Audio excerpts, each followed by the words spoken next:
존경하고 사랑하는 우리 구독자 여러분 반갑습니다. 천만여자입니다. 저녁 시간 맛있게 어디 저녁을 맛있게 드셨는지 모르겠습니다, 여러분들. 일단 여러분들에게 재미있는 이야기를 하나 들려드릴게요. 저도 우연찮게 하나 방송을 보다가 잠깐 보니까 이거 이베스트 증권의 그 연불리 나오더라고요. 보니까 이분의 이야기를 한번 잠깐 시청을 해봤는데, 일단은 삼성전자에 관련된 이야기들이 많고 궁금한 분들이 꽤 많을 거예요. 삼성전자 주가 자꾸 흐지부지하고 지지부진하니까 과연 이 삼성전자를 가지고 가야 할지 말아야 할지 그렇게 고민이 많은 분들이 꽤 많고, 지금 당장 팔고 떠나고 싶은 분들이 상당히 많다는 걸 또 저도 잘 알고 있습니다. 그래서 과연 이 삼성전자를 팔아야 할지 말아야 할지 아니면 들고 가야 할지 여러분들 답답할 거예요.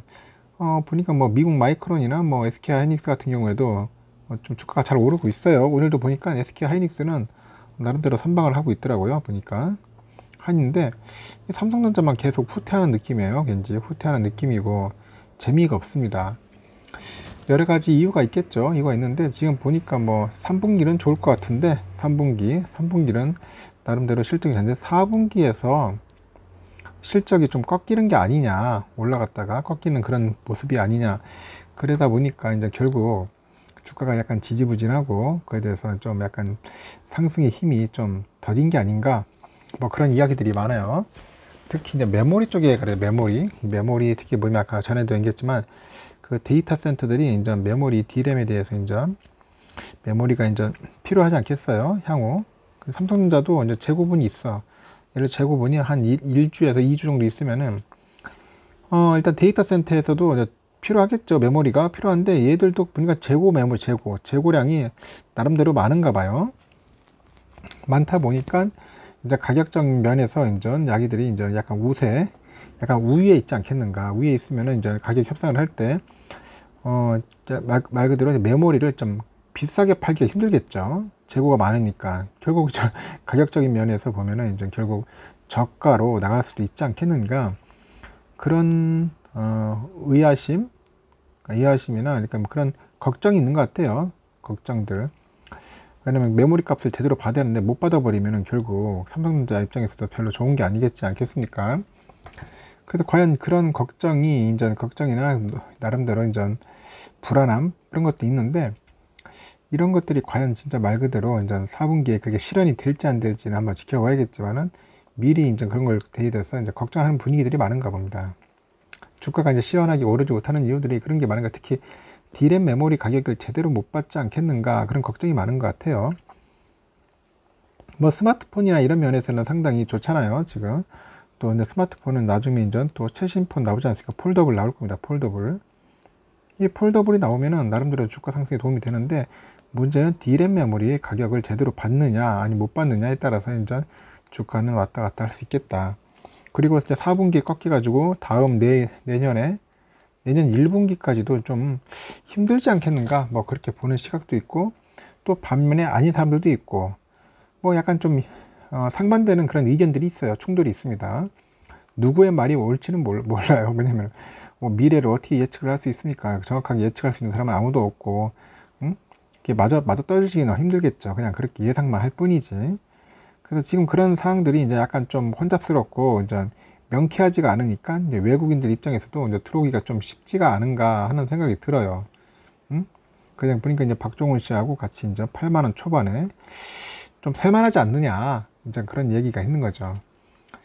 예전에도 그래서 삼성전자 주가가 실적이 아주 좋을 때도 있어요. 실적이 뭐 2017년, 2018년도에 슈퍼사이클일 때, 아니 슈퍼사이클인데 주가는 거의 반대로 가는 경우가 있어요. 미리 가격 선반영 된 거죠. 주가가 선반영 돼가지고 그러다 보니까 슈퍼사이클 주가 떨어져 미치는 거죠. 그래서 결국 미리 안 하면은 나중에 그 좋은 호시절이 와도 이미 늦었다. 그래서 결국 올라탈 때는 미리 올라타야지 늦게 올라타면은 별 의미가 없다는 겁니다. 주가 꺾일 때 올라타면 암이 움직였죠. 그래서 요번에도 그런 현상이 발생하지 않을까 하는데, 여러분 많은 개미들도 학습 효과로 인해 가지고 다 알아. 너도 나도 다 알고 있어요. 슈퍼사이클은 어떻게 흘러갈지를 대충 알기 때문에 과연 이런 엇갈리는 그런 흐름을 다시 또 반복할 수 있을까? 우리가 다시 또 이렇게 그런 것들을 경험할 수 있을까 하는 생각도 합니다. 하여튼간 저는 그래요. 삼성전자 연말에는 나름대로 좀 꺾이더라도 지금부터 이제 충분하게 이제 사는 게 안 낫겠느냐. 지금 상당히 매력적인 가격이다. 저도 그렇게 생각을 하고 있는데 이 연불리 이분도 보니까 8만원 초반은 상당히 살만하다. 인내심을 갖고 사라. 뭐 그런 식으로 얘기를 해요. 지금까지 뭐 5개월 동안 우리 충분하게 조정을 받았어요. 조정을 받았지 않습니까? 얼마나 지겨운 흐름을 우리는 견뎌냈습니까? 주가라는 게 그래요. 다른 종목들은 뭐 올랐다가 다시 또 빠졌다가 올랐다가 빠졌다가 계속 반복을 하면서 이렇게 돌아가는데 순환이 되는데 결국 삼성전자만 지금까지 계속 조정만 받았어. 조정만 받다 보니까 이제는 이제 오를 때 안 됐겠느냐 이제 그런 이야기들도 있고 뭐 삼성전자 뿐이겠어요. 지금 보니까 그 바이오주도 지금 많이 못 올랐거든요. 그래서 지금이 이제 바닥이 탄탄할 때예요. 이제 하방이 단단해. 제가 말씀드린 것처럼 이 8만전자는 말 그대로 8만전자 선을 굳굳하게 지키고 있어요. 단지 오르지는 못할 뿐이지 횡보를 하고 있고 이 밑으로는 떨어지지 않으려고 하는 힘은 강한단 말이에요. 그러다 보니까 지금이 바닥인 바닥 맞는 것 같아요. 바닥인데 지금은 이제 계속 이 바닥층을 콘크리트로 우리가 쌓아야 하지 않겠는가. 이 8만전자 여기에서 열심히 모아야 한다. 그런 뉘앙스와 그런 의미를 제가 어느 정도 깨닫게 되겠더라고요. 저도 뭐 어느 정도 알고 있었지만은 두 분에서 얘기를 보니까 계속 그런 느낌이 들어요. 아, 지금이 바닥이구나. 내가 볼 때도 바닥 맞는 것 같다. 지금 들어가야지 우리가 나중에 대비해서 언제 또 튈지 모르니까 그때를 대비하는 게 맞지 않겠나 하는 생각이 듭니다. 그래도 외국인들도 보니까 이제 뭐 실적을 봤을 때 뭐 3분기는 좋다 하더라도 4분기 쪽에 약간 좀 꺾일 수도 있고 내년 1분기도 걱정되니까 아직까지 외인들은 멈칫거리는 것 같아. 멈칫거리면서 제가 볼 때는 그냥 주가를 그냥 컨트롤하는 것 같아. 컨트롤 하면서 계속 그 시기를 조정하면서 눈치를 보고 있는 것 같아요. 그래도 어느다 싶으면은 잽싸게 들어올 수 있겠죠. 잽싸게 들어올 겁니다. 지금은 제가 볼 때는 메인들이 이제 주가를 어느 정도 컨트롤 하는 것 같습니다. 컨트롤 하면서 지들이 보유하는 주가 예를 들어서 한 60%에서 70% 된다 하더라도 어느 정도 팔더라도 계속 주가를 조정하면서 이 흐름대를 계속 이어나갈 것 같아요. 그러면서 어느 순간에 주가를 슈팅하지 않겠는가. 어차피 삼성전자만한 종목도 없고 좋은 주식도 없어요. 다른 종목이 가서라도 뭐 돈 벌 수 있겠지만은 그래도 외국인들도 가장 수익률도 중요하지만 안정성도 중요해요. 안정성. 이 안정성 면에서 삼성전자를 대체할 만한 주식이 그렇게 많지가 않다는 거죠. 그래서 이제 안정성도 고려하니까 삼성전자 주식을 계속 관심을 갖고 유지를 하면서 사고 팔며 하면서 가격대를 계속 유지를 하지 않을까 그런 생각이 들어요. 지금 미리 들어가 봐야 뭐 크게 재미없을 것 같으니까 일단은 유지하는 차원에서 끌고 가고 지금 환율 문제도 걸려 있을 겁니다. 뭐 위안화는 강세인데 지금 원화는 약세니까 외국인 입장에서는 그렇게 메리트 있지 않겠죠. 이제 원화 강세되면 어떻게 될지 모르겠어요. 이제 그때 되면은 또 뭐 금리 인상도 들어가고 여러 가지 이제 요소들이 이제 환경적인 외부의 환경이 바뀌면은 외인들이 슬금슬금 들어오지 않겠는가 그런 생각이 들더라고요. 기관들은 큰 기대를 할 필요 없다. 기관들은 제가 볼 때는 요즘 많이 팔고 있고 특히 이제 연기금들은 계속 팔기 때문에 주가가 오르면 연기금들은 계속 팔 수밖에 없어요. 그래서 결국 연기금이나 기관들한테는 큰 기대를 할 필요는 없을 것 같습니다. 그 비슷한 의견인 것 같아요. 얘들은 특히 이제 요즘 개미들이 이제 똑똑해져 가지고 이제 기관 쪽에다 펀드나 이런 데 돈을 안 맡기고 다 빼가는 추세이기 때문에 많이 또 판다고 하더라고요. 생각으로 기관에서. 그러다 보니까 이제 기관들은 이제 약간 매도세에 좀 많이 익숙해져 있는 것 같고 매수세가 들어오려면 결국은 이제 뭐 주가가 꺾이는 그런 순간에 하방이 이제 그때 많이 사들이겠죠. 지금은 제가 볼 때는 기관에 대해 큰 기대를 할 필요는 없을 것 같습니다. 문제는 그거예요. 외국인들이 언제쯤 들어오느냐. 지금 볼 때 보니까 외국인들은 지금 막 들어오려고 하는 것 같지는 않고 제가 볼 때는 빠르면 한 3분기 말 정도나 들어오지 않겠나 생각이 들어요. 적극적으로 들어올 때. 아직까지는 빨리 들어와 가지고 고생을 하지 않을 것 같아요. 그럼 지금은 뭐냐? 우리 개인들이 살 빼겠어.